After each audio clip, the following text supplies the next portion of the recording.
I'll call this meeting of the Waco ISD Board of Trustees to order. A quorum is present. All the items to be discussed or voted upon this evening have been posted as required by state law. I extend a warm welcome to those of you present and to those watching on TV tonight. The board's purpose is to set goals, listen to reports of the superintendent, approve budgets, contracts, and personnel appointments, and make policy for the district. We are not here to make management decisions or solve problems of individuals. Management is the responsibility of the superintendent and her staff. At this point, I ask for you to turn your cell phones on silent if you haven't already, and I want to thank you for your interest in Waco ISD and for your presence tonight, and if you're watching on TV, for the time you've taken to watch the meeting on TV. At this point in our agenda, we have posted for public comments in accordance with board policy on items on the agenda. We will receive input from patrons at this point. I've got these from Monica. Each person who addresses the board will have 3 minutes to speak on his or her issue.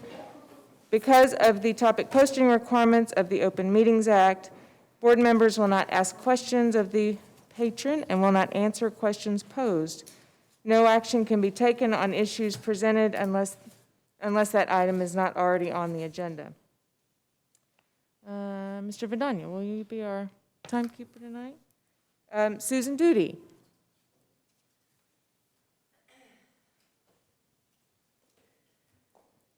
Hi, thanks. Okay, you can start my time. I am too tired to mince words about it. If Waco ISD wants to be a productive future educator academy, they better figure out how to treat the educators they have. If it weren't for students, none of us would be in this room tonight. Students, whether they know it or not, are our most important stakeholder. We show up each day to serve them, not ourselves. We get into this profession because we want to impact their lives. Student growth, student achievement, student care and concern. This is why we do what we do. And the group of people that have the most direct connection with that very important population of stakeholders are teachers. Yet, teachers aren't consulted about how to best help our students, but rather told what to do, stepped on, crushed under some downtown official's often uninformed call. COVID alone did not bring teacher morale and well-being to an unsustainable low. COVID only exacerbated a problem that already existed. Teacher welfare should be a primary concern of this board and this district as a whole. Without qualified, healthy teachers, Waco ISD will not be able to accomplish the goals set before it. Waco ISD students, like my own daughter, deserve healthy teachers. The men and women who are showing up each day despite enormous stress that district officials have admitted to me they could not handle themselves, deserve more than what the district is giving them. At my campus, we were provided with something called a restore space. The more cynical teachers termed it a breakdown room. Time and energy was put into designing this space. But what we need more than a breakdown room is for an official at this district to sincerely look into why people who have the most important job on the planet are breaking down. We need designated mental health days. We need a concerted effort on the part of the people in this building to respect, value, and empower the 1,000 teachers in its employ. And we need more than a passing commitment to this. It will require an ideological shift in district administration. Teachers are the ones doing heavy lifting. Teachers are the ones performing the sacred, sometimes messy, sometimes exciting task of education. We deserve a measure of respect that has been denied us. Tomorrow is my last day as a teacher with Waco ISD, not because I wanted it to be. I am heartbroken over the decision I had to make. I have loved and will always love the students of Waco ISD. I will always fight for them. Now, I realize that to fight for them, I have to fight for myself and my colleagues as well. The administration, I've earned this, the administration of this district needs to wake up or leave because the students of this district deserve better, and the teachers do too. Thanks.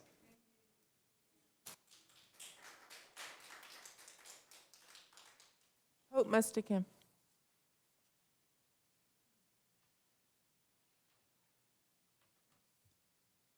Good evening.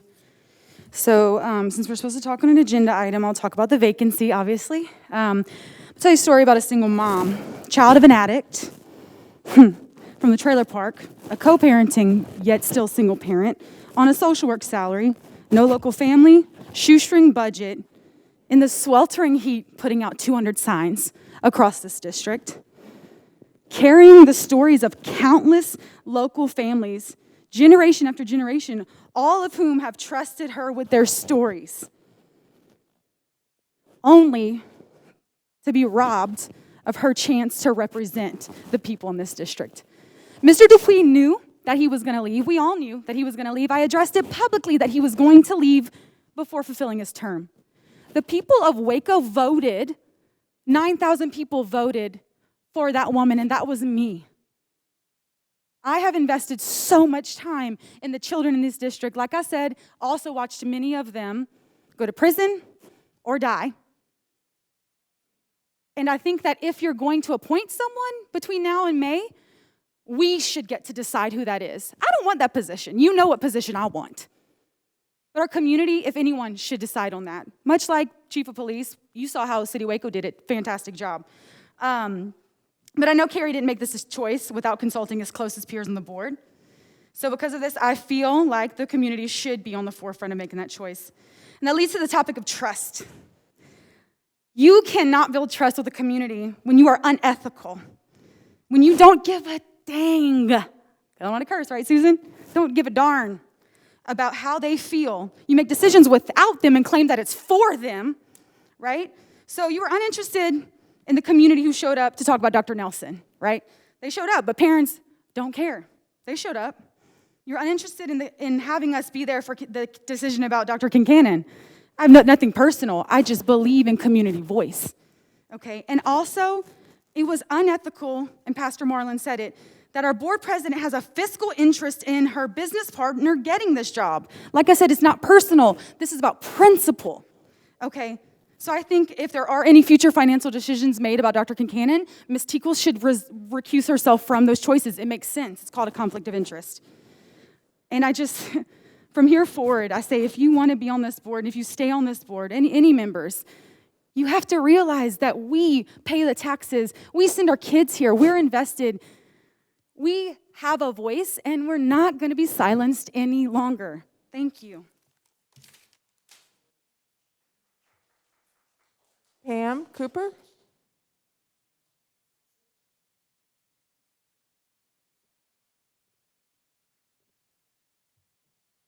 Well, I'm back. Good evening, Dr. Kincannon and the school board. My name is Pam Cooper, and I'm here tonight representing Greater Waco American Federation of Teachers. I'm here to ask, why are we losing so many teachers and other staff? How many teachers have left the district so far this year? I know of 3 leaving tomorrow. When teachers leave, are exit interviews being conducted? What do you do when multiple teachers are leaving on the same campus? That should be a red flag when that happens. The increase in salary and incentive to earn money if they stay for 2 years is not working. Teachers are losing their teaching credentials when they leave before the end of the school year. For example, if a teacher leaves in December, they have to wait till the next December to regain their teaching credentials. At a time when there is a teacher shortage, Waco ISD does not need to be losing so many teachers. Numerous teachers are electing to leave the teaching field. Many of the teachers leaving have taught over 5 years, so they're not just the beginning teachers. Waco ISD has seen a dramatic increase in teacher departures over the past 2 years. Typically, between the start of the school year and the end of winter break, they are leaving. Mind you, these are teachers who decided to leave before the year is even up. Others are nearing their breaking point, but holding off on making their decision to make it to the end of the year. The exodus is far from over. Many of them are hurting this year. They are leaving the profession in worrisome numbers, and our schools and communities will all be poorer if this trend consists. I have received numerous calls since Thanksgiving. Teachers are stressed. Why are teachers leaving Waco ISD? Discipline problems. Behavior specialists and behavior aides need to be added. The reset program needs to be restarted. Learning loss from the previous year. We need to have reading coaches on each campus like we had several years ago when the previous bond election approved that. The reading block of time needs to be reinforced. All grades are important. However, kindergarten, first, and second are essential to teach reading. Planning time is being abused. I've even been told that a campus was having teachers sign a form saying that they were giving up their planning time willingly.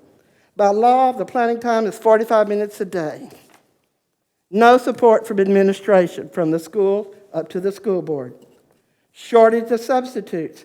Teachers are having to cover other classes when subs are not found. Shortage of teachers. Teachers are having to do more than just their own job. Some are doing 2 jobs for 1 pay. Lower grades still need aides back in the classroom, especially kindergarten. There are other issues I would like to highlight, however, the time restrictions do not allow. I've been told by a teacher in another district that they are saying, quote, Waco ISD is an exodus district. This problem needs to be fixed. Now, having said that, I wish all of you happy holidays. Thank you, Pam. Mary Duty.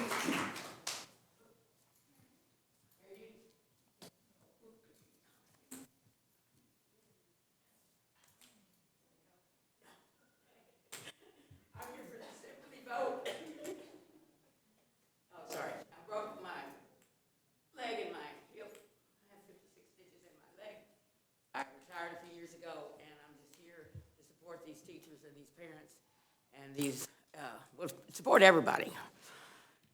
My name is Mary Duty. A school should be a place of wonder.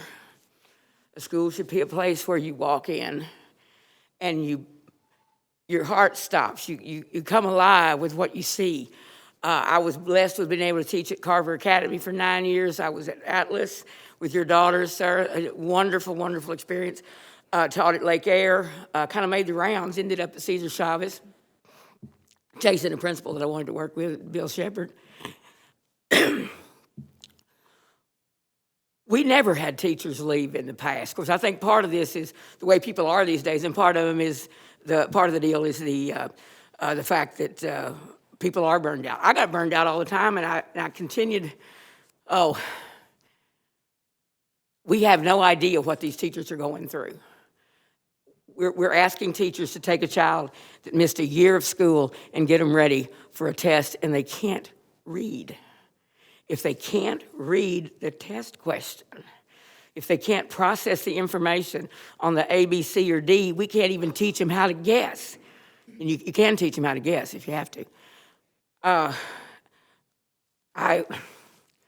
Every day that I spent at WISD was a day of wonderful challenge. I met so many wonderful kids. They're off being doctors and lawyers, and they're the butcher at the meat market in Marlin. And he surprised me one day because he became Cesar Chavez in a class where we came up with a lesson and said, I want you to find somebody to be, and we created our own lessons. And he didn't just do it, he didn't just read it. He became Cesar Chavez. When he got to the end of his speech, he was panting because he had told us about that walk to Sacramento that modeled the walk that Mahatma Gandhi did.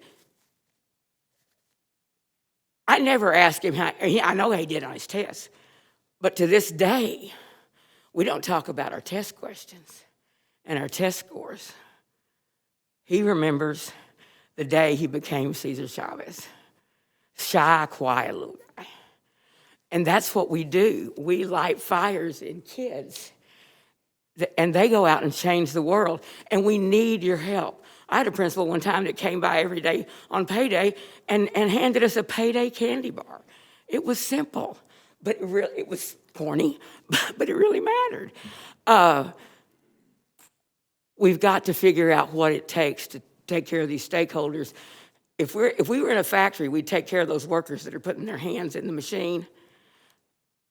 These guys are the closest to, I know we're getting close, they're the closest to the product that we're trying to produce, which is productive citizens of this planet, the ones that will save our planet, the ones that will save our country, the ones that will do all the work that we weren't able to do. And I really think we have to take a solid look at what we need to do in this building to support these people that give everything they've got. Thank you very much, and Merry Christmas. Thank you, Mary.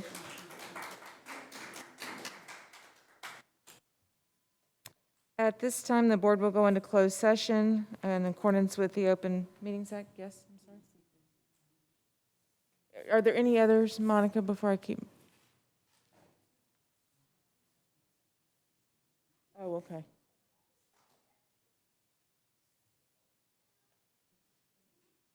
No, okay.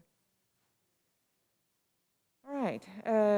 The board will go into closed session at this time pursuant to the Texas Open Meetings Act, Texas Government Code 551 on items 551.071 and 551.074. And we will be reconvening in open session. I do not expect us to be late, but I can't predict. Yes.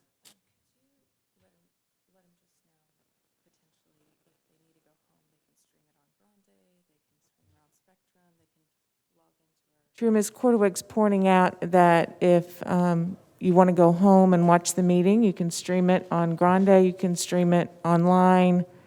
I used to have that as part of my COVID protocol, talking about all the ways that the meeting is accessible online.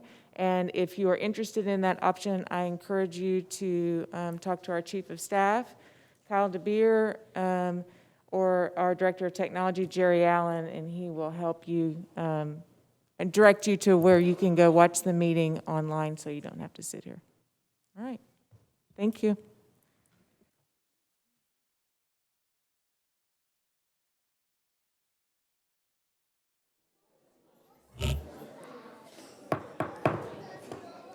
Good evening. The board will reconvene now in open session. We have been in closed session where no action was taken. And at this time, before our Pledge of Allegiance, if you would pause with me for a moment while we take time for prayer, contemplation, reflection, or meditation.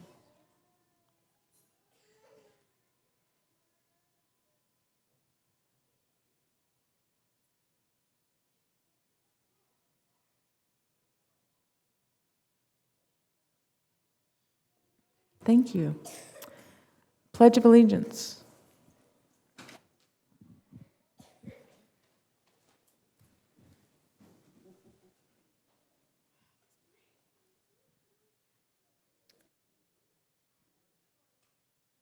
Thank you, Madam President. Each month, we are joined by two outstanding students to help us lead the Pledge of Allegiance. This month, we are joined by Corey Potts, who is a fourth grader with Alta Vista Elementary. I pledge allegiance to the flag of the United States of America and into the republic for which it stands, my mission under God, indivisible, with liberty and justice for all.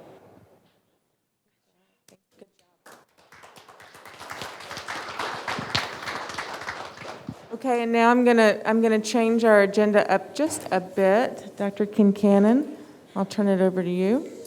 Okay, good evening, everyone. Without a doubt, one of the highlights of this season are our talented students, as you have has been evidenced by all the wonderful performances across the district this holiday season. So tonight we have a group of 3rd, 4th, and 5th graders from Bells Hill Elementary who are joining us for a really special performance. Don't you guys look great this evening? Last spring, Bells Hill music specialist Mary Catherine Clark wrote a grant application for the WISD Education Foundation entitled "You Got the Music in You," With the grant, Mrs. Clark was able to purchase 45 ukuleles and supplies to go with them. And this fall, she started the Bells Hill Ukulele Club. And so tonight, some of the participants are here to show us a little bit of what they've been working on this holiday season. So welcome, students. We're glad to have you here, and we look forward to hearing you play your ukuleles. We are good. And bring your cameras, parents. You can take just video away. They look great.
Thank you, guys, for coming. Great job.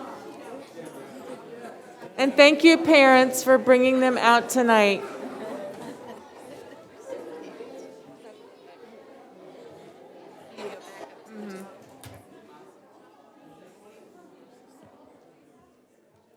Okay, now I want to make sure we recognize the parents of our pledge leaders, so I'm going to turn it back over to you to go back to our special recognitions. Yes. Tonight we'll begin our special recognitions with our pledge leader, Corey Potts. Corey's favorite subject is math, and he loves to play basketball, video games, and football with his older brother. Corey's principal says that he is very well respected by peers and teachers and demonstrates great sportsmanship. If Corey's parents, Amanda and Corey, could please stand, we'd like to thank you for sharing your amazing child with us.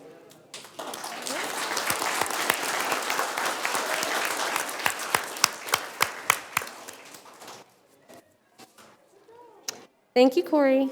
Good job. Thank you for coming. Our principal from Alta Vista, Miss Lindsay Helton, is also here tonight. Thank you.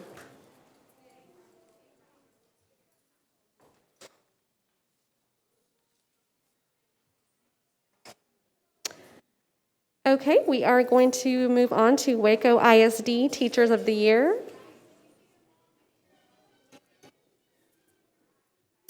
Each year, one teacher from each campus is selected as that school's Waco ISD Outstanding Teacher of the Year. To qualify for this distinction, a teacher must have been with the district for 3 years and cannot have received the award in the last 2 years. Additionally, the teacher must have at least 90% attendance, student achievement that displays significant growth in the STAR test, a positive classroom environment, and community involvement. Candidates for Outstanding Teacher of the Year are nominated by the school community, and once qualifying criteria have been confirmed, the final selection is made by the campus faculty and staff. Campus Outstanding Teachers are invited to apply for District Outstanding Teacher of the Year awards. One outstanding elementary teacher and one outstanding secondary teacher are then selected district-wide. Those awards will be announced at the Outstanding Teacher of the Year ceremony, which will be held in late May. The teachers selected for the 2021-2022 Waco ISD Outstanding Teacher of the Year Award are Rhonda Drake from Alta Vista, Sarah Tatum from Bells Hill, Megan Garcia, Brook Avenue, Angela Lowe, Cedar Ridge, Margie Gillenwater, Crestview, Andrew Amord, Dean Highland, Karen Reeves, Hillcrest PDS, Marion Wilson, J.H. Hines, Hannah Parks, Kendrick, Mark Dominguez, Lake Air Montessori Magnet School, Catherine Lopez, Mountain View, Elizabeth Nelon, Parkdale, Victoria Nava Cabrera, Provident Heights, Gabrielle Fondon, South Waco, Bradley Knox, West Avenue, Tina Libart, G.L. Wiley Opportunity Center, Haley Wilson, Cesar Chavez Middle School, Diego Tacon, G.W. Carver Middle School, Holly Listach, Indian Spring Middle School, Adelena Nixon, Tennyson Middle School, Oliver Miles, Brazos High School Credit Recovery Center, Tina Paxton, Waca, Jose Giusti, Guama, Kristen Owen, University High School, and Nora Berman, Waco High School.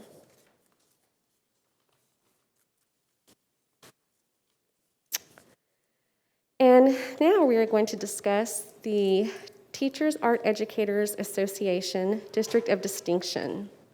For the third year in a row, the Texas Art Education Association has named Waco ISD as a District of Distinction for the Visual Arts. The designation is an annual recognition program created by TAEA to honor school districts that are leading the way in the visual arts.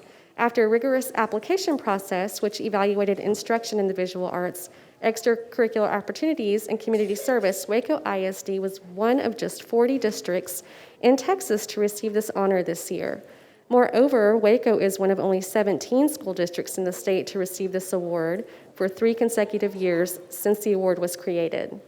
TAEA is the largest state professional organization for art educators in the United States. It is the mission of TAEA to promote quality visual arts education through leadership, advocacy, service, and professional development. And we have here with us our Fine Arts Director, Mr. Larry Carpenter. We'd like to invite other members of the department up as we call your name so that we can recognize you. Hope Garrity, Devin Darden, Tracy Winter, Joel Colosimo, Heidi Lindquist, Kat Inslee, Sally Peavy, Bonnie Holmstrom, Hoke Vrano, Emily Enriquez, Zeke Fielding, Nikki Stokes, Sean Knuckles, Amy Garrison, Jane Britt, Madalisa Young, Kristen Neff, Ann Sheehy, Mariah Jackson, Sarah Weatherly, Jeff Blackman, Mercedes Carranza, Ashley Webb, CJ Fraga, Victoria Harvey, and Jessica Greer. Congratulations, and we'd like to take a quick photo, please.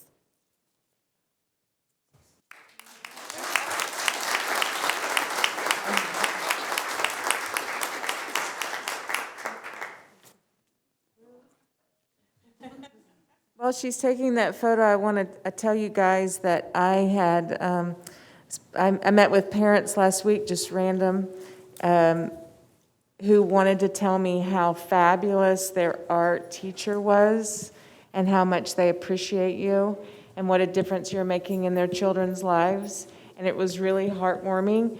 And so it's really, you've really established some excellence here in this area, and it hadn't always been that way. So we're really grateful to you and your work. Thank you, guys.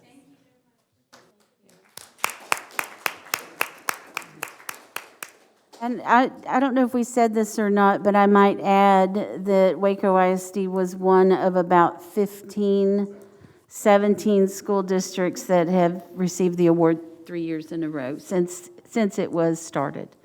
So thank you for your work. Excellent work.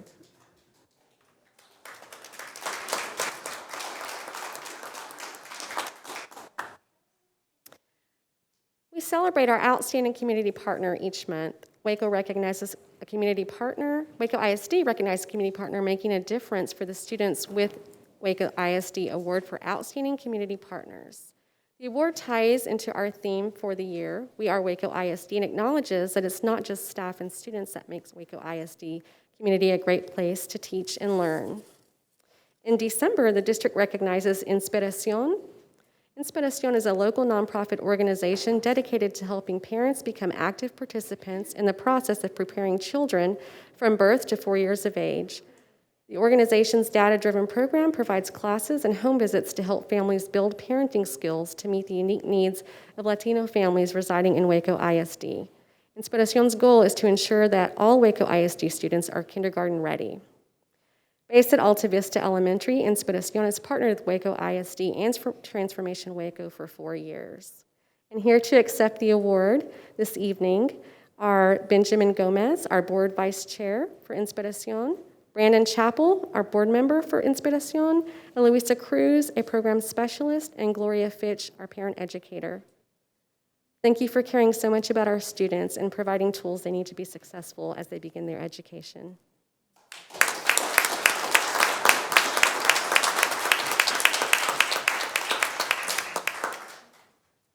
Thank you guys so much for the work that you do with those families. It's such a wonderful program, from Avance days to Inspiración, and we appreciate you guys. Thank you for what you do.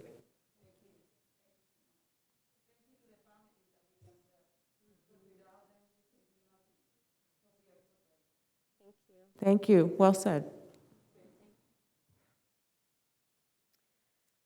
And lastly, we recognize our very own superintendent, Dr. Susan Kincannon. Each year, Waco Today honors a Person of the Year, and in December issue, Dr. Susan Kincannon received an honorable mention in the issue for her leadership of Waco ISD.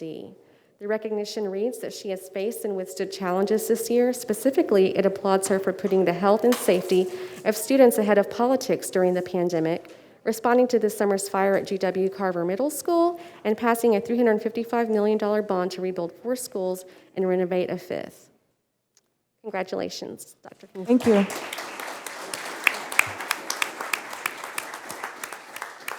It's really tough when your basketball coach has won the national championship. So, but you and Chris Collins, you're in good company with Chris. Yeah, well-deserved honor. Thank you. Thank you. That concludes our special recognitions for this month. All right, thank you. Next on our agenda is to review and discuss the vacancy of the at-large trustee position that is held by Carrie Dupuy. Should the board choose to call a special election, which I anticipate, that election will be called on January the 27th in all likelihood. I've heard no interest from the board in appointing. I have no interest in appointing. Does anybody else wish to discuss or propose that we appoint for the short period of time that that person would serve before the May election? Madam President? Yes, ma'am, Ms. Cordaway. Not that I want to appoint, but I wonder if we could kind of just roll out kind of the options, the dates, and why maybe an appointment might not be suitable. Good idea. Mr. DeBeer. Thank you, Madam President. Because there was more than a year left in Mr. Dupuy's term when his resignation became effective, the board has to hold a special election in May to fill the final year of that term. The board also has the option of whether or not to make an appointment for someone to serve up until the results of the May election are canvassed and someone is sworn into office. What the election timeline for May looks like is that the filing period for the special election opens when the board orders the election. It's my intention to ask you to order both the general and the special election at your meeting next month, which is on January 27th. So the filing period for the special election would open the next morning on Friday, January 28th, and that filing period would close on March 7th. If for some reason the board doesn't order the election at that time and it's ordered later in the spring, that would change the filing period. But assuming that the board orders the election at that time, I think it would be very difficult for the board to complete the appointment process, from soliciting letters of interest, vetting people, determining who to interview, holding interviews, and making an appointment, and then ultimately swearing someone in prior to the start of that filing period. So if the board opted to make an appointment, you'd likely see those two timelines overlap.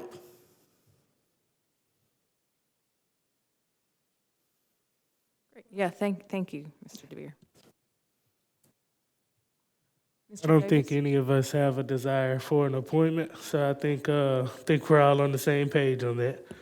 Yes, sir, I think we are.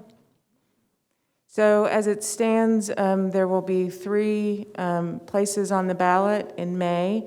The special election we will call in January, District 5, which is currently held by Emily Izzetti, and District 4, and I do not intend to file. So those that are interested in District 4 will also be on the ballot as well. So it'll be a busy spring, but a lot of good work for new trustees to build on. Exciting times. Okay, Dr. Kincannon, Superintendent's report.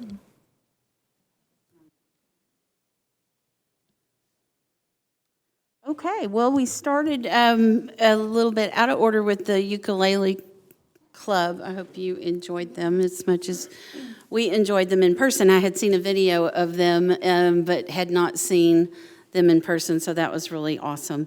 But every season is a little bit different in the school business and in a school district. In August and September, there's the excitement and fresh start of a new school year. In May and June, we have graduations and so many other student accomplishments to celebrate. But this season is really special, and it's one of my favorite seasons.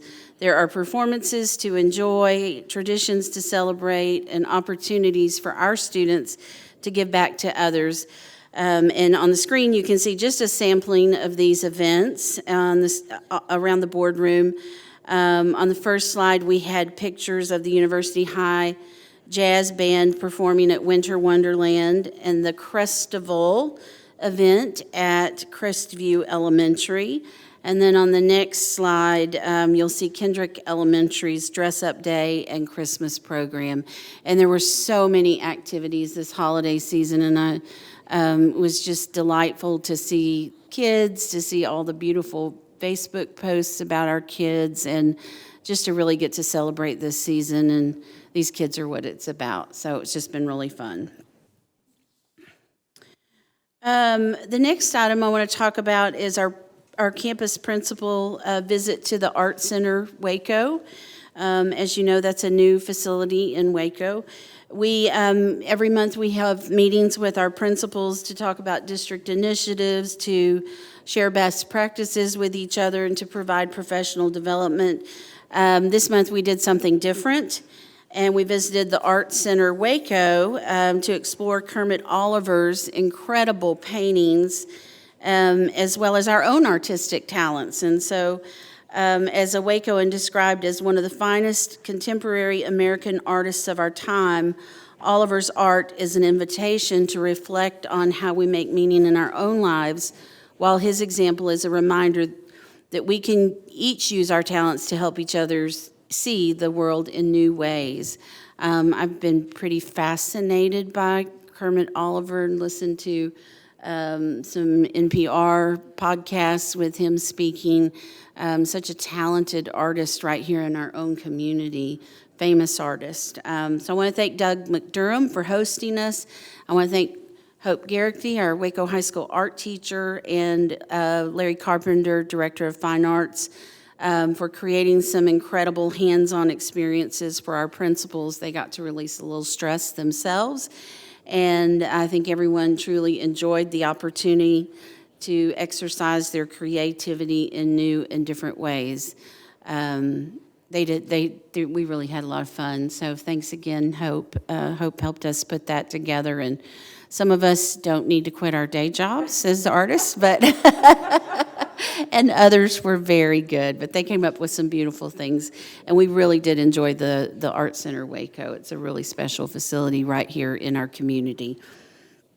I just want to say that when I saw these posts on social media, I thought, first of all, a lot of fun, and then what a great opportunity for our principals to be able to play a little bit and spend some social time together, and then get to see a great exhibit, which I still have not gotten over there to see.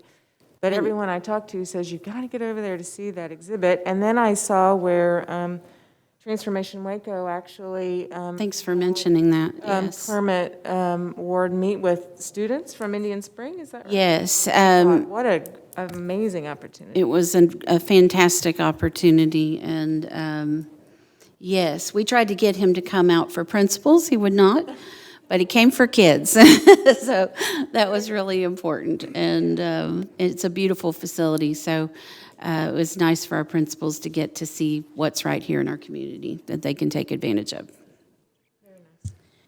Okay, and speaking of our leaders, wanted to mention that we recently launched our 21-22 Aspiring School Leaders Academy, and that is designed to help us build our pipeline of leaders for future principal and assistant principal openings in Waco ISD. It helps us to recruit and identify our best talent and focuses on developing leadership competencies and system strategies for our participants to be successful in their next role as a school leader. And as you know, that's one of the things that we're working on with the Holdsworth Center in Austin and as part of that HEB program.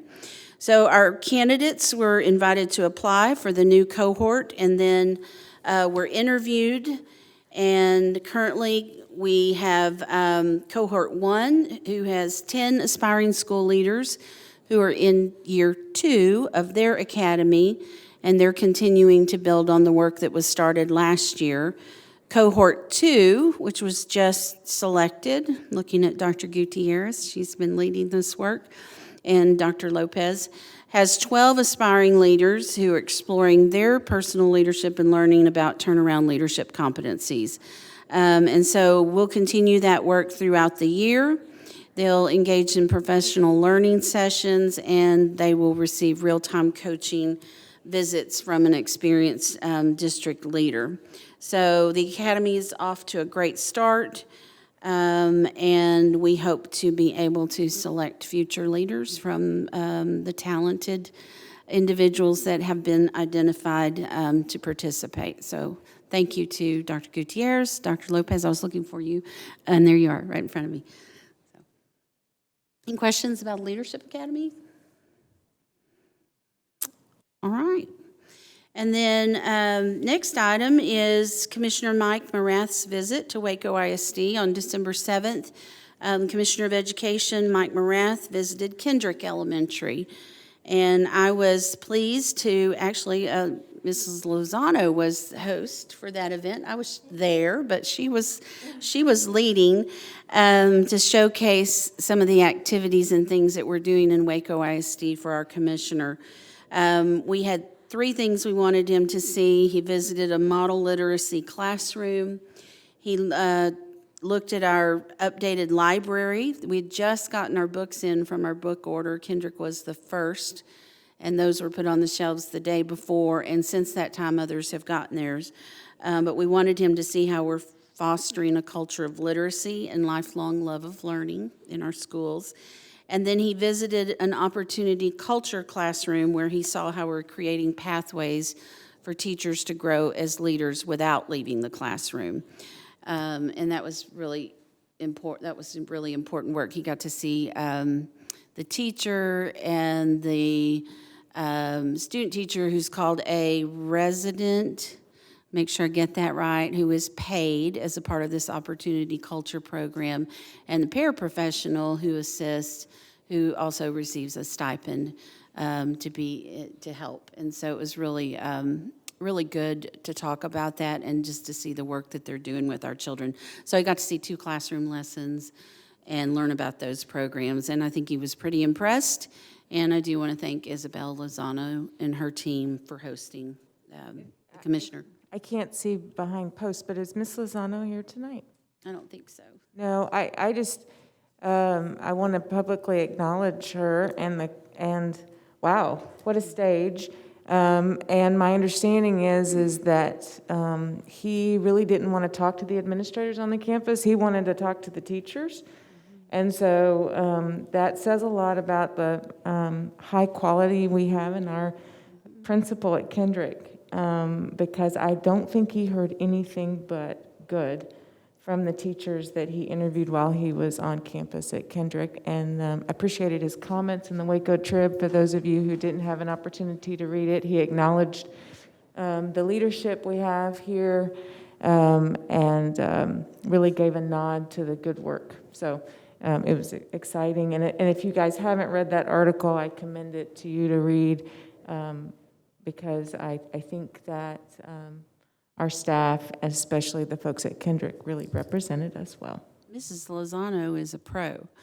She did a beautiful job. I was impressed watching how she led, and so it was really fun. Madam President, I just want to piggyback off of that and give kudos to Principal Lozano as well. I had the privilege of going to Kendrick this week. One of my students played the Grinch for all the classes, so we walked around and stole everyone's Christmas. But during that time, we talked about the visit from the commissioner, and one of the things I loved that she said, it was business as usual. They didn't have to put on a show. They didn't have to change anything. It was business as usual. Anytime I visited, it's always very on point. Everything's under control. Everyone's learning. So I definitely appreciate her and the work that's going on at Kendrick. Thank you. She truly was, she truly has been on point all year, and really embraced the initiatives to help our students improve. So very pleased by that. Okay, the last item I have is emergency connectivity funding through the American Rescue Plan. And this is a big deal, especially to Jerry Allen, our Executive Director of Technology, who applied for this. We received $5.2 million in emergency connectivity funding to purchase additional devices for our students and employees. And that we received 100% of what was requested. Thank you, Jerry, for making that application. And that is providing 4,250 tablets for students in pre-K through second grade, 5,400 Chromebooks for grades 3 through 7, 1,625 upgraded Chromebooks for special education students, and at 1,450 upgraded Chromebooks, more sophisticated Chromebook, is that for faculty and staff, and 4,250 T-Mobile hotspots for internet connectivity. And so a really big deal. Thank you, Jerry, for your work. And we're still processing all of those items, and they may not all be in the hands of students yet, but they will be. So we're thankful for the additional resources and for Jerry for going after them. Thank you. Thank you so much. Such critical work and important, as we've all learned the hard way, huh? Okay, consent agenda. Consider and take appropriate action on the items listed here. Items 9A through 9I. Does any member of the board wish to pull an item for further discussion? And if not, I'll entertain a motion to approve the consent agenda as presented. Madam President, I move that we approve the consent agenda as presented. Thank you, Ms. Cordwig. Second. Thank you, Mr. Davis. Any further discussion? All those in favor say aye. Aye. Aye. Any opposed? Hearing none, passes unanimously. All right. All right, number 10, Coach Love. So, okay, this is a hard one. It's in some respects only that Coach Chapman's impact on our kids is hard to top. And he truly made a difference in the lives of our kids at University High School and their families. And tonight we are going to consider, discuss, and take appropriate action regarding the naming of University High School's practice soccer field in honor of Coach Mike Chapman. Coach Love. Okay, good evening again. Madam President, school board members, Dr. Kincannon, thank you for this opportunity. And I know you have in front of you all of the major accomplishments for as Coach Chapman was concerned. He's just an outstanding coach, outstanding individual. And the effect that he had on the community, the fact that he has still going today with the programs, the soccer buddy program. It is so wonderful when you see those kids run out on the field before the game. That's still going on. And then the Make-A-Wish program. We've already joined together this year with Waco High School as well. Those coaches have jumped in and making contributions to that program as well. And so what we have now, we're asking that you allow us to name the practice field at University High School after him, Coach Mike Chapman's field, okay? And what we have, if I can find it, right now at the practice field, we have that picture of the state championship team, the 2013 team, and the welding class at Guama. They already have ready. That's what we want to get mounted above that sign, the Mike Chapman soccer field. And with your permission, those guys and young ladies too at Guama, they're ready to go. So if you guys will give us permission to do that, we'll get that up as soon as possible. We're also going to be putting him in our WISD Athletic Hall of Fame on January the 4th. Excuse me, we have a huge ceremony that night. It's so big that we have to do part of it at University High School, then the other part we're going to do at the stadium. That night, Waco High plays University. So we're going to halftime present the award, but we have a big ceremony at University High School, and you all have, you should have a reservations to that already in front of you, so if you could come to that, that would be great. Coach Love, will you speak just a moment about the fact that we will be departing from our board policy in order to name the field for, if that's what the board so chooses. If you could just remind the board what our current policy is and how we will be departing. 30 years is the normal time, and he was in WISD for 26 years. He was on his 27th year, so that would be a few years ahead of the normal time for 30 years. And so that's all I have. If you could prove that, we'd be very, very, very happy. All right, anybody have any questions or comments for Coach Love? Mr. Davis? No? No? Mr. Guillory? No? Okay. Anybody? I just wanted to Mr. Vidania? make a motion to approve the name of University High School practice field in honor of Coach Mike Chapman. Thank you, Mr. Vidania. Second. I'll give it to Ms. Corderwood. All those in favor say aye. Aye. Aye. Any opposed? Hearing none. All right, thank you very much. Passes unanimously. Thank you for bringing this to us.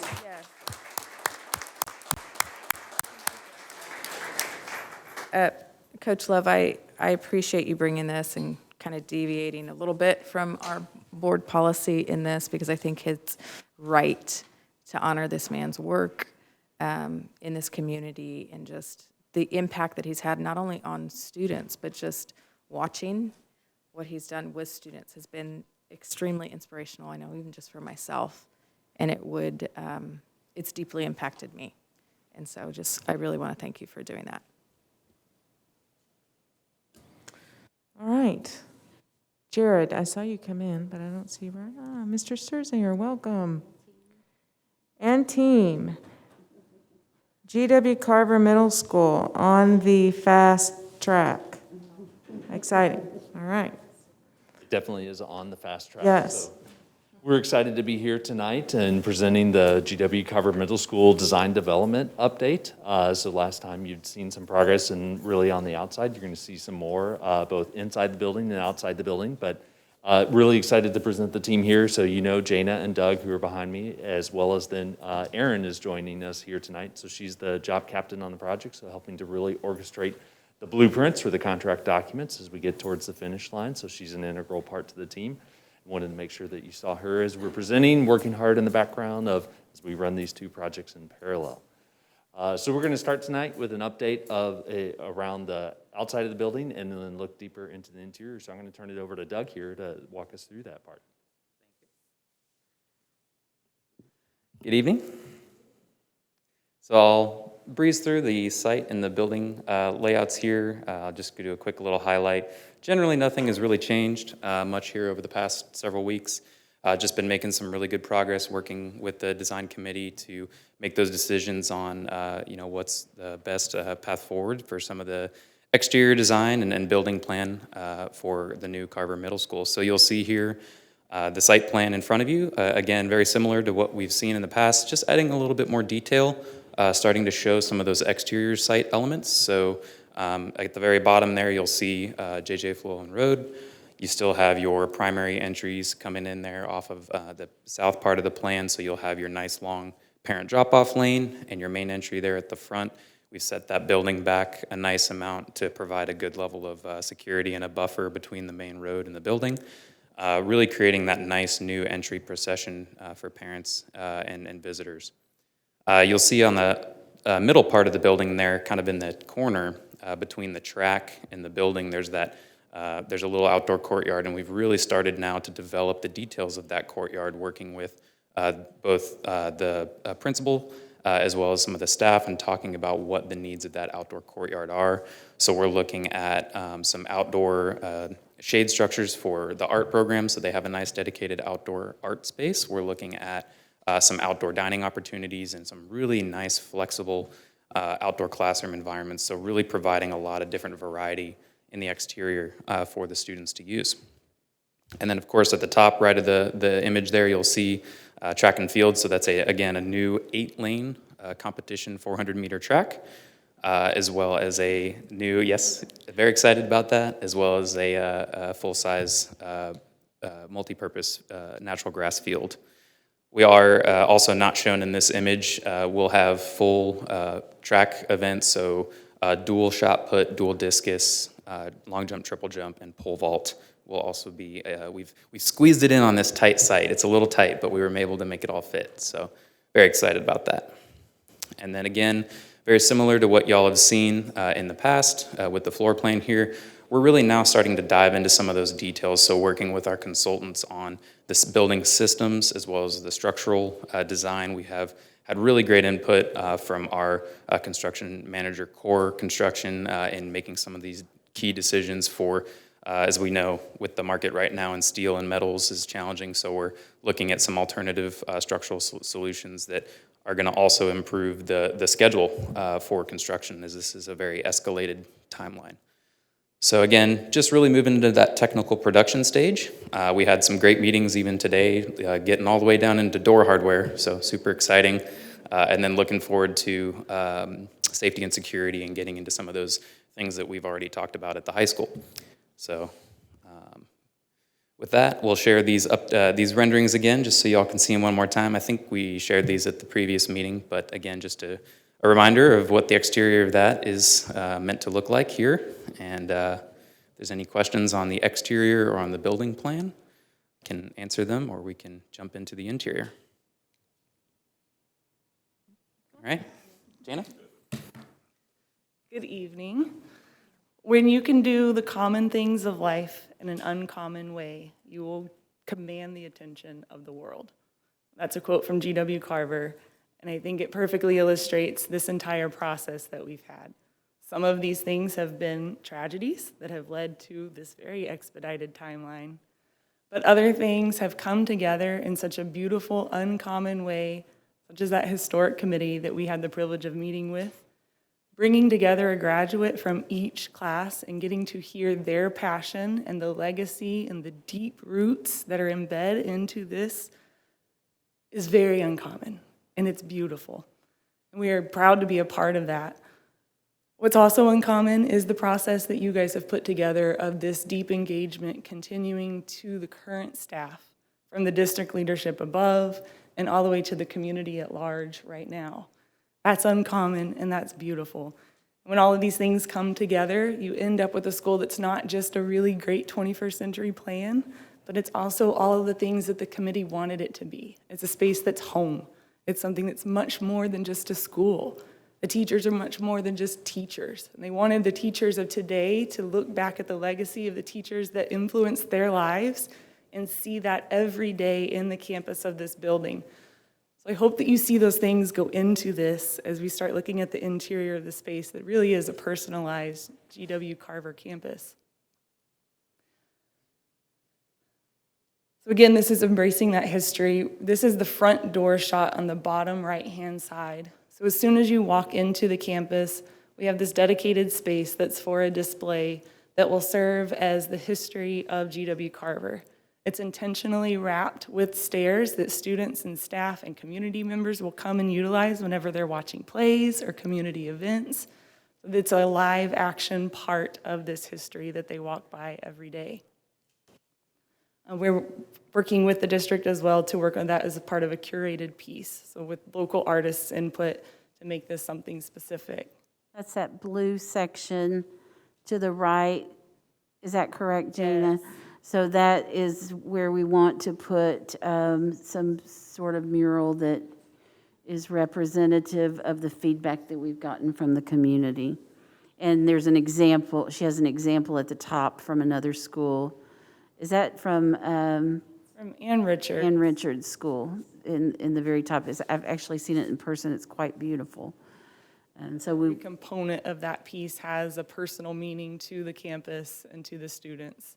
And a local artist came together to build all this together. So we want to have that sort of personalization at this piece in Carver. And then we have a couple of videos today. They're going to move fast. Looking to the right, that was our front door. As we're panning across, this is our dining and performance commons. So that big glass box in the center, that is the library piece that comes out. So it was really important that all of these components come together in one shared space, and that students have access to resources and they have visibility to resources that other students are utilizing throughout the day, and they can go take advantage of those. Direct connection to the outdoors, so students can go outside into that private courtyard space that Doug was describing during their lunch break or during class breaks. Overhead, we have the exposed structure. We're cladding that in a wood beams. There are some salvaged items from the existing campus that we were able to tour. And the existing gym, the original gym, has some lovely wood bleachers in there. So we're going to be able to salvage some of that wood and literally bring part of the original Carver into this building as well.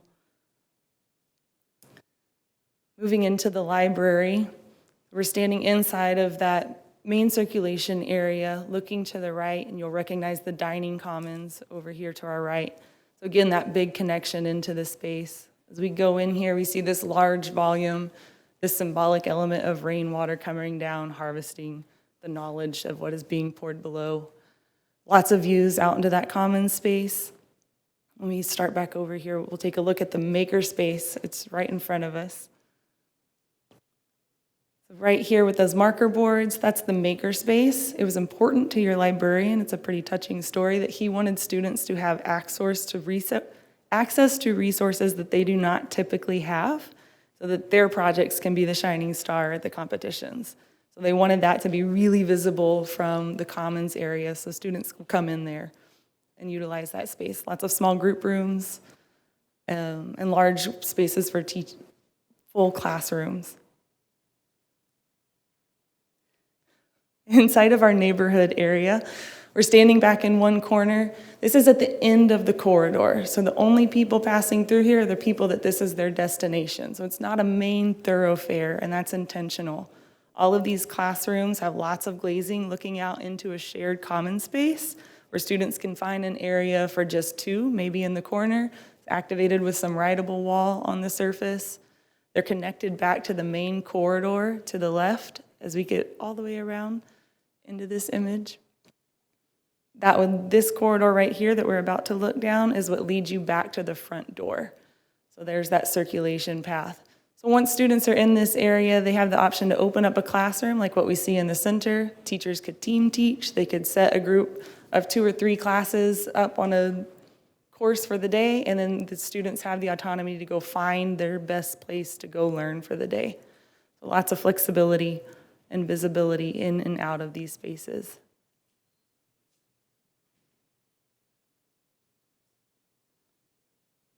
And with that, are there any questions on the interior of GW Carver? Madam President. Okay, so sorry, that last portion, the hallway, all that, were those the classrooms? I'm a little confused. Yes. Can you clarify a little bit for me? So this is a typical neighborhood here. Oh, good, it stopped. This is a typical neighborhood, so there are 3 of those. So there's one on the first floor, and then there's 2 that stack on the second floor. And so these classrooms all open up onto that one shared common space. So in the current plan, one would be 6th grade, one would be 7th grade, and the other would be 8th grade. And then your science rooms and your other spaces happen elsewhere in the corridor. Great, so these are more of like flexible spaces. If kids need small group instruction, there needs to be intervention, that's what this is used for, sorry. Go ahead, Jana, keep going. These are the typical classrooms, so you can see the lady standing in sort of the yellow jumpsuit next to the whiteboard. That's your typical size classroom size for 25 to 30 students. Okay. That particular one has an operable wall that it can open up onto the commons. Okay. And the commons is where they would find those small group breakout areas. Yeah. I have a question. So will it be able to, like, where the classroom can, like, self-contain? Like, will they be able, or do they have to be, like, open to the main group? No, they are completely self-contained. They have the option of being connected in that one classroom. The rest are only connected through transparency and then a typical 3-foot door. Do you want to speak to the teacher feedback, that their input into this design? Jana? Absolutely. Meeting with the core curriculum staff when we started talking about this area, and we had the chance to go tour and look at this happening live in some other campuses, because it's quite a new method. Not new to the world, but new for what we typically have. The collaboration that they saw the students doing, and we saw a bit of that when we were at the high school as well, the ability for students to have that choice of where they learn and really be engaged with their activity. The worry of being distracted by passersby is just not the reality that has been experienced and proven over time. So students are engaged. The teachers were excited about the idea of being able to learn from each other, be able to see each other, be able to see each other's students, that code team teaching idea. So they had asked for maximum visibility in and out of their classroom and into this common space, which was wonderful to hear. So after seeing that, the live action portion.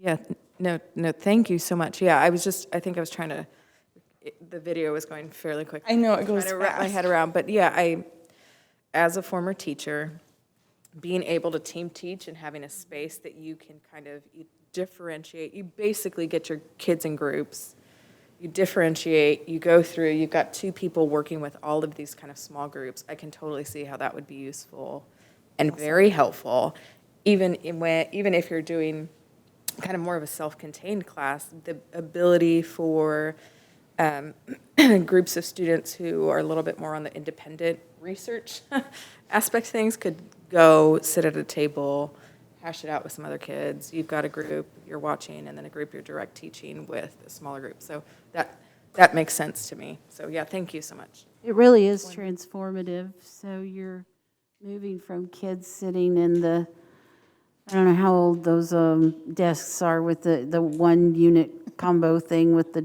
desk, the book holder on the bottom, but those days are gone, right? And this is what modern instruction should look like, where kids are actively engaged. Absolutely. And so it was exciting to hear that our teachers embraced it, that we had teachers from Carver and Tennyson who met with our architects and provided input and talked about all of this. And so it's really exciting. Agreed. Thank you so much. Thank you. So as we talk and we kind of wrap up here on next steps, I draw back and exactly what you're talking about to the bond planning process and the vision and everything that we talked about there and the opportunities to engaging with the staff and the community and making it into a reality. We've really had that opportunity and look forward to it of creating that vision for Carver. And that's not only starting with the community, the teachers, We're also working internally as a design team and with the construction manager at risk. So you heard that. So that coordination is continuing pretty heavily here as we move forward. So we had several meetings today talking about price, talking about some of the construction details to make sure that we're delivering, on time and budget here as we move forward. So as we continue, our next deadline will be in the middle of January. So the 18th, we're going to be issuing 100% DDs for most of the set. We're going to be also issuing CDs, so that would be the final step for roofing, steel, and demolition. And so that will go out to bid. So then in February, you would see that as a board come back with a recommendation to approve for the GMP with core construction. And so that's going to be the first of several bid packages for the middle school and the high school that are going to take place basically in the first 6 months of 2022. So how many GMP amendments will we be looking at? For the middle school, we're talking about 2, possibly 3. And then the high school, we're talking about 2 at this point. And a lot of that is to address in Carver specifically, there's 2 challenges. Is one, just the overall time frame. The other is the market conditions, the long lead items. So we've never issued an early roof package before. So that's a first for us. Well, it's because the roof insulation is somewhere up to 40 weeks out on a lead time. How many weeks? 40. Really? So it is creating interesting challenges in the marketplace. We're working to adapt those as we get moving forward. But ultimately, goal is for Carver to have the doors open for the fall of '23. So we're doing everything we can to get there. We appreciate that. Thank you. And so that's the presentation. Is that it? All right. So next month you will be here presenting what? Remind me. So next month, I don't believe we're presenting anything. We'll be going out to bid at that point. Okay. In February, we would be coming back and looking at some of the finished materials for Carver as well as the Waco High School, but also looking at GMP #1 for Carver Middle School. Okay, GMP #1. And we may want to have a Waco High School update in January just because there's a lot of work that's being done, just so that you are in the loop and see the progress that's being made there. These guys have, I don't know if you have any other clients right now. You've been working so hard on our projects.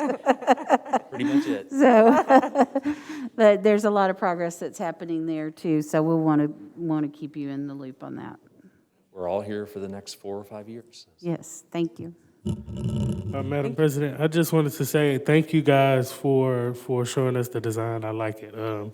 My mind is small, so I'm just like, this is gonna be on JJ Fluella, but I'm mind blown. Thank you. But I will say, please continue to be intentional on the mural part. I know when we met with that alumni committee, that was something they really wanted. So I think the more we can make it kind of what they had in their minds, I think the better. And just being intentional to make sure we are pulling from local artists. There's a lot of local artists here that went to Carver. So I think they would be great people to reach out to. So just appreciate you already being intentional on that. I just ask, can you continue to be intentional when it comes to that regard? Jana's all in for this. She's been reading about G.W. Carver and thinking about the interior design, and it's been fun to collaborate with her, and she's really passionate about it. It was really fun. They all are, but Jana's really, she's on it. She's on it. Yeah. I think it was something with that reunion committee. I mean, I saw the vision. Yeah, I saw the vision.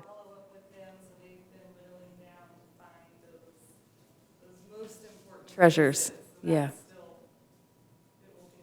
Yeah, yeah, thank you so much. I just want to echo what Mr. Davis said, just really, utilizing them and just, they set forth a vision when they were telling their history of G.W. Carver, and I thought, it's beautiful, it's inspiring, and it's what every person walking into that building should feel, is the history, the legacy of that area, that community. And so I was just, thank you for doing that. And I just wanted to echo Mr. Davis's sentiments. Thank you, guys. Safe travel.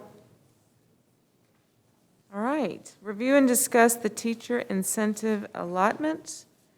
Amy Taylor.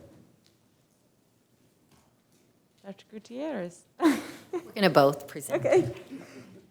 Good evening, Madam President and Board of Trustees. It's my pleasure to provide you with an update tonight about the teacher incentive allotment. I think the journey has been right under 2 years, but when we first started talking about it, we started designing and applying and collecting data, but we're in full implementation of phase 2 now, and we are planning phase 3, which is our last phase, and that's what we want to update you about tonight.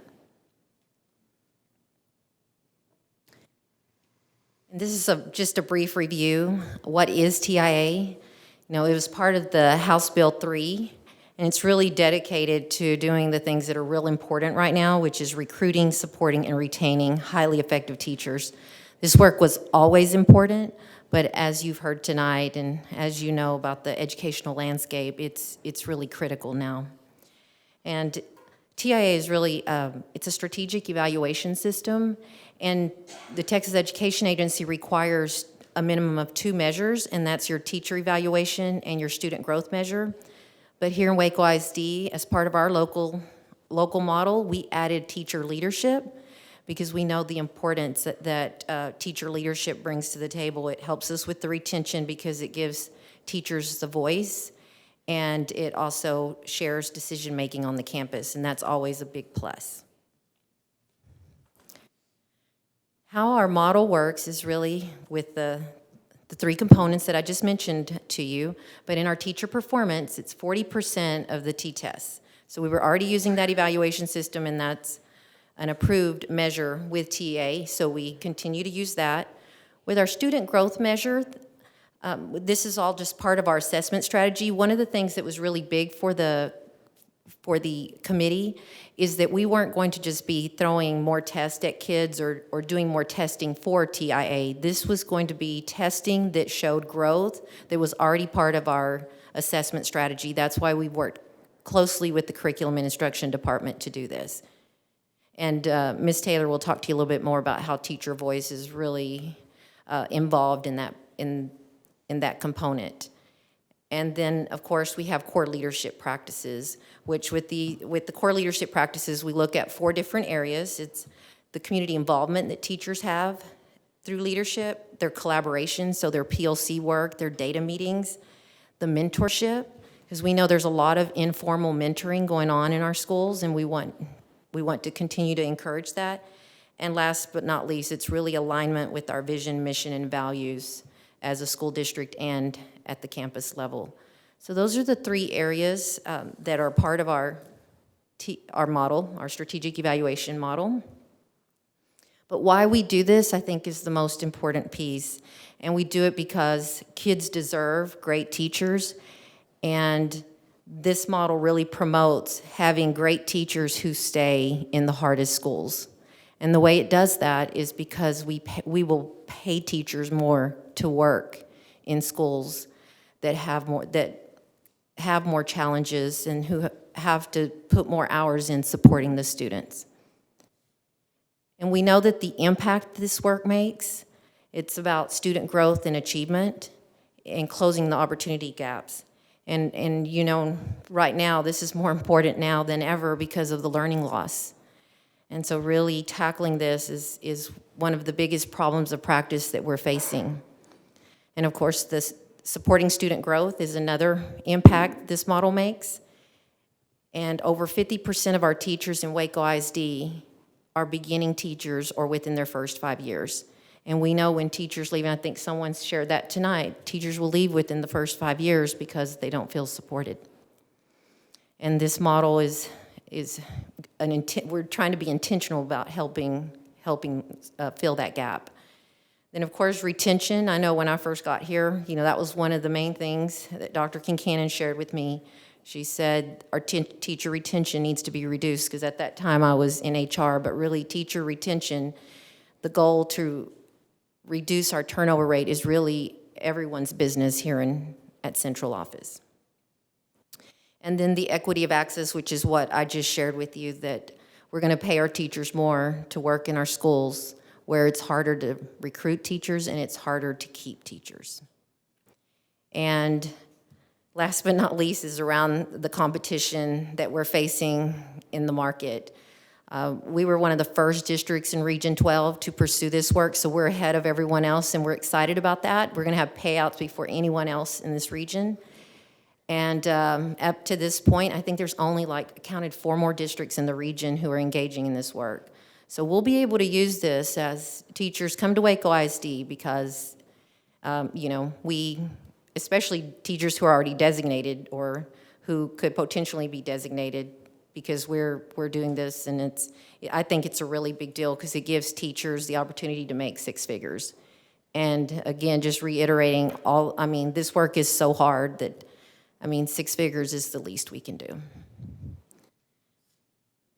And so just a few points of pride. When we have those payouts, that's going to be a huge point of pride, but right now we are waiting. We've submitted our Phase 2 application, and that was approved with very minimal. We had one little tweak to make, which was a huge deal. So a lot of work went into that application, and it was almost approved without any feedback. So we're really proud of that.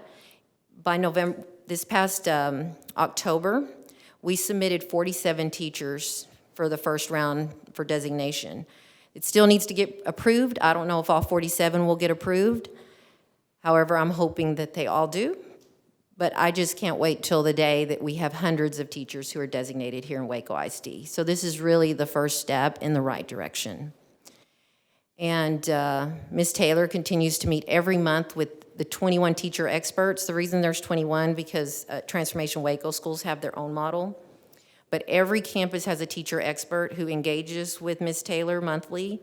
They talk about the planning process. They talk about the implementation. They have the opportunity to answer questions. And the goal here is that they go back and re-deliver, and they are that point person on their campus. And then I'm really proud of the scorecards. This was a joint effort with technology and our area because this was not an easy task, but we wanted every teacher who is that we've collected data on to receive a scorecard before anything is submitted to the state, because if we made any mistakes, we wanted them to tell us.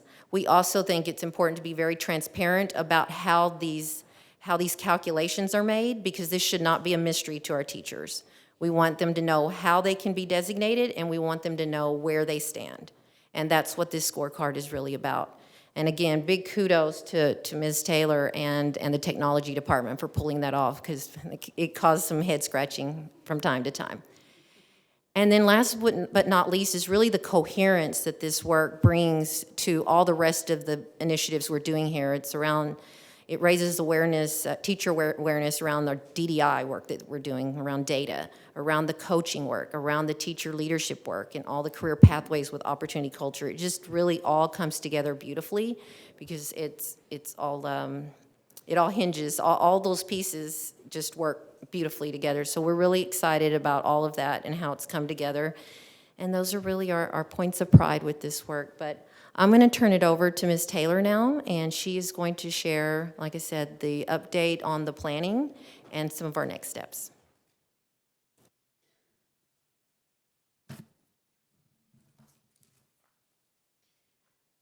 Okay, thank you, Dr. Gutierrez, and thank you to the Waco ISD Board of Trustees and Dr. Kincannon for the support for the TIA program. We are proud of the stakeholder involvement and the input that has gone into the components of our application. Most importantly, we value voice in Waco ISD, and our employees have made the implementation of this TIA program a success. You can see here 3 areas where we've taken that voice. One is for a TIA core, we call it our core stakeholder committee. That committee has been meeting since early 2020, and it's comprised of principals, teachers, and various department leads. We also have a subcommittee that meets primarily to plan. We have P3 for phase 3 in looking at our assessment model there. But we also have, like Dr. Gutierrez said, a teacher expert group that meets with me monthly to get feedback. We also are working with various entities such as our QDAC, our teacher associations and TEA to gain insight into best practices and support.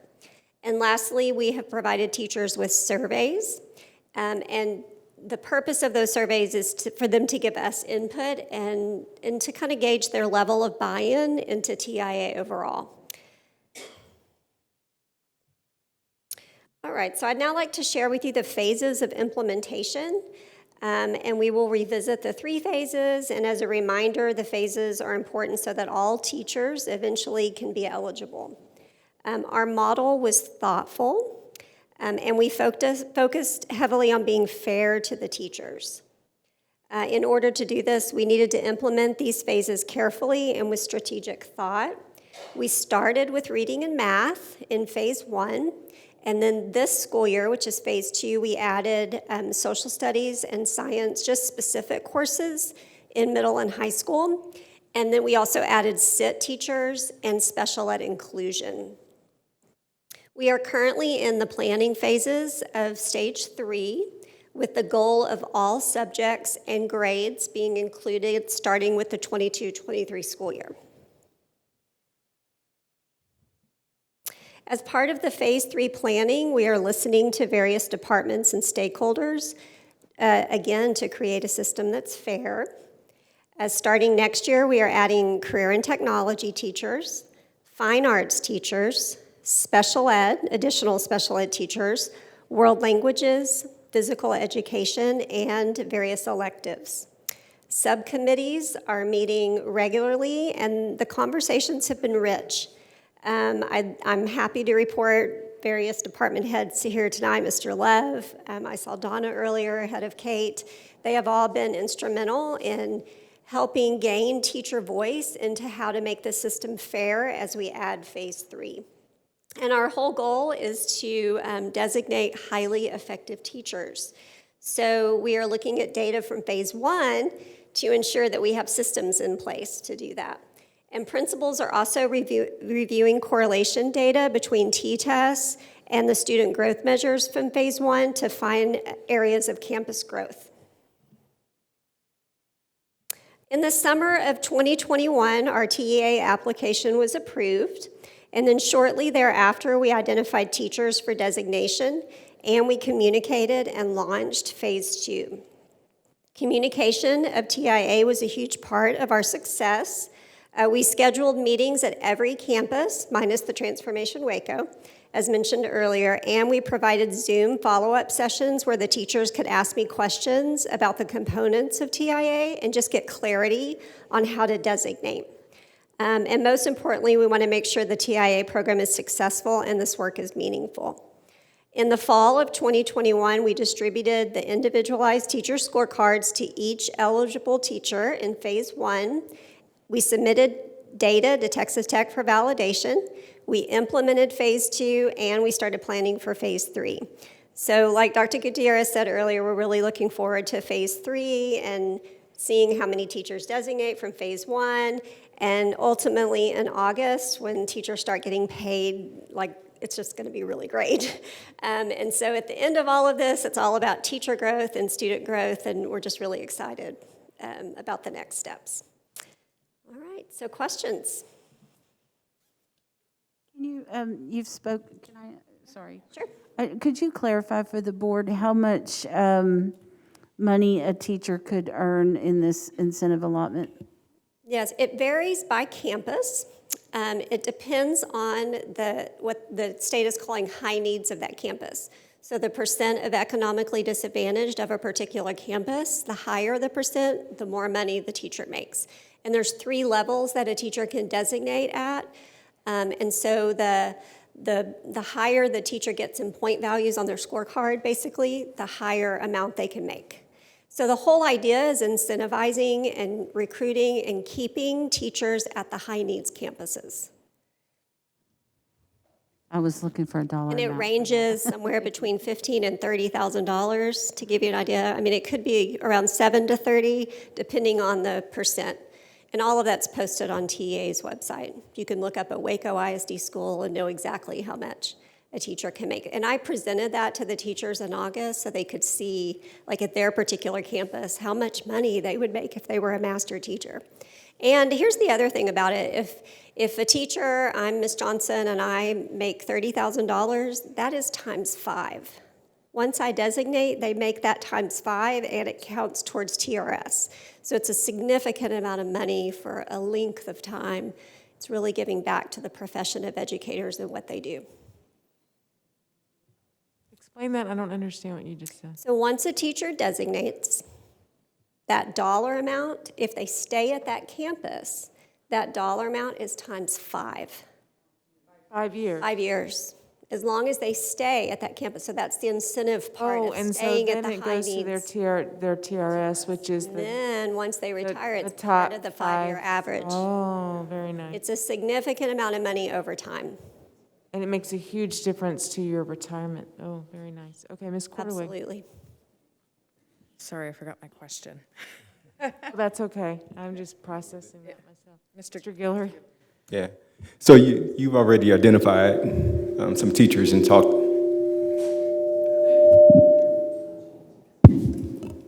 Okay.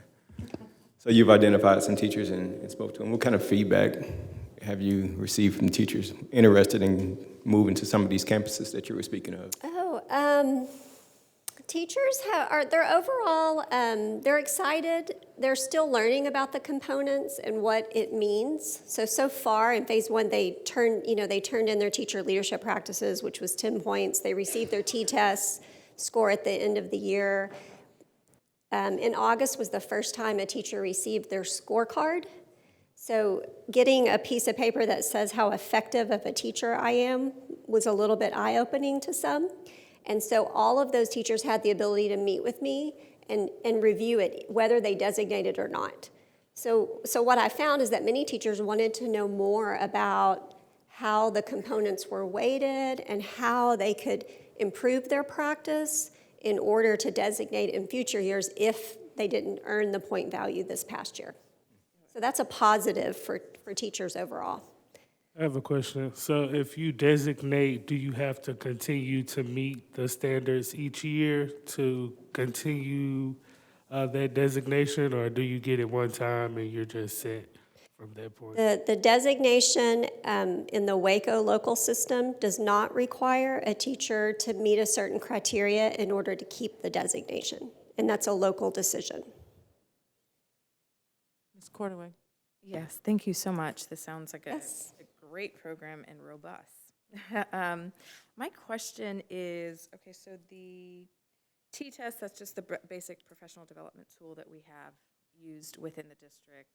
And then you kind of answered some of my questions about the scorecard, because I think that was one of the questions that I had, was how do the teachers kind of know where they're starting from in order to get where they need to go. What kind of extra work does this require? Like, what would you say, like, on average, like, how much does it add to their load in terms of their work? I can't speak on behalf of a teacher how that affects, but I will say they were already receiving a T-test score, which is 40% of the scorecard. They already possibly were giving a student growth measure of some kind, because some of the assessment tools we are using as part of our response to intervention programs, an assessment strategy that was already in place. So the leadership practices it was a new component that we introduced as a district, but the practices that Dr. Gutierrez mentioned earlier are practices we expect. Support the vision and mission of your campus. Be a mentor to new teachers on your campus. Be involved and be engaged in activities. Those are all things we do as teachers to support the growth and the commitment on our campus. So I want to say that it's not a lot more work on the teacher. There really isn't anything more except to be more cognizant. I think that the impact that the instruction that they have in the classroom, we expect if they're going to get a payout, they have to make student growth. So maybe just kind of writing that down, making sure that that's getting seen or documented. Is that the kind of extra step that they're taking? That's great. Thank you so much. Yeah. The other question, I had a question about the transformation zone. So what is their TIA, what does that look like? I mean, I don't know if you could speak to that, but just was wondering what the difference is there and. Yeah, we actually include Dr. Jenkins, who oversees their model, because we're always working on being as cohesive as we can with the models. I can tell you in their first year of implementation, it was mostly reading and math, tested content areas only. I think as they're working with us, they're looking at expanding. We don't attend their meetings, but I know that they're working on keeping as much of their model similar to our model. But there are some differences. Are they like gaping differences? Or is it just small, kind of incremental little? I mean, the big difference is the one that I shared with you, that their model had reading and math. For tested content areas, we did reading and math, all grade levels, whether it's tested content areas or not. No, that's great. And I'm really glad, thank you so much for doing surveys. I think keeping tabs on the teachers and how it's going is really important. And so I was glad to see that in there, because that was one of the questions I had as we were kind of going through. I thought, well, what are the teachers saying? Are they overworked? Or like, is this, but I do think the payout's going to be nice. And I do think I liked the phase 3, kind of really expanding it and really kind of getting a broader, we all know, if you've ever been on a campus, everyone works for the kids and their academic growth. I mean, it's, everyone is pulling for the kids, and it doesn't matter what you teach. And so I appreciate that. And I appreciate the surveys that you guys are doing. And we don't ultimately decide who gets designated, so we submit our data to the state, and they're running it through Texas. Yeah, they run it through a validation. Through a validation process, and so it's pretty rigorous. And so Dr. Gutierrez has been really careful to make sure we're doing what we need to do to get validated. In the end, that's the goal. And so that's why Amy Taylor is here, to help us make sure we do this correctly. It's a big program. Yeah. Madam President, I wanted to know, just kind of follow-up question what I said earlier. So it's a local decision. Who makes the decision as far as if I get the designation, do I have to continue to earn it? I'm just kind of worried about consistency, and we talked about other teachers coming from other districts because they would be looking forward to the payout. So I was just wondering, could we make it to where you had to get that distinction to continue to get the payout, or is that not an option? So your question is, who makes the decision on who gets designated? So I'm saying if I'm teaching at Waco High and I get the designation next year, do I have to get the designation or meet whatever requirements again? And she said no, that I wouldn't have to, right? So I'm saying who makes that decision, as into when do we check in again to see if they're still at that standard? That's my question. Yes, so a couple of things. TEA gives them the designation for 5 years. It's on their SBEC, it's on their certificate through SBEC, and the payouts, the allotments will come for 5 years regardless. But if a teacher starts out as recognized, here's the benefit. They can move up to the next level or even the highest level of exemplary if their data changes. So we can resubmit them for a higher level of designation and higher payouts. We just can't drop them. So if they were exemplary and they drop down to a recognized level, we won't drop their allotments because the same money's going to come, and by law we have to give them the money that comes for them.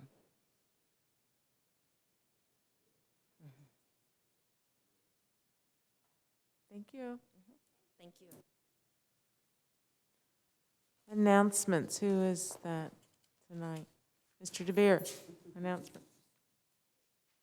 Thank you, Madam President. Tomorrow is an early release day for Waco ISD. Our elementary schools and Lake Air Montessori will release students at 12:15. Our middle and high schools will release students at 1 p.m., and the administration building will close at 4 p.m. tomorrow. We have vaccination clinics for our students and our staff, but also the general public as we head into the break, and we're doing those through a great partnership between our health services team and the Waco-McLennan County Public Health District. The first clinic is tomorrow in the Performing Arts Center at Waco High, and that'll take place from 1 to 4 p.m. And then on Saturday in the cafeteria at University High School, we have a clinic from 9 a.m. to 1 p.m. As I said, anyone is welcome. All 3 vaccines are available at those clinics, and if you want to pre-register for one, you can go to covidwaco.com. You can also find information about other community clinics there. When we come back from the break, we'll continue to have a number of testing resources available. That'll include some drive-through testing clinics on weekends in January, and we'll share more information about those as we get closer. And our staff return on January 3rd, our students return on January 4th. And then we're at it in 2022. Thank you. All right. Thank you. With that, we are adjourned. Merry Christmas.